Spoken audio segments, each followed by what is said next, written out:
Hello mga auntie, mga uncle. So biyahe namin ngayon to Balanga. May dinaanan kasi kami kaya bumaba kami ng jeep.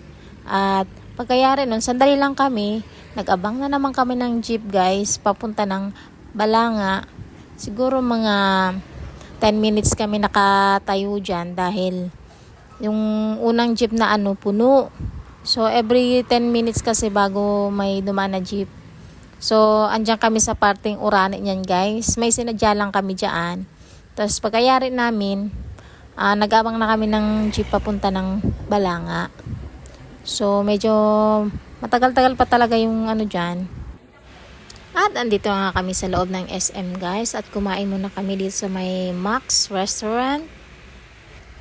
At eto na ang napili naming food guys. Beef caldereta and yung soup at yung chicken. Ito na nga yung pagkain ko guys. At nagugutom na rin kami ni Ate Rona.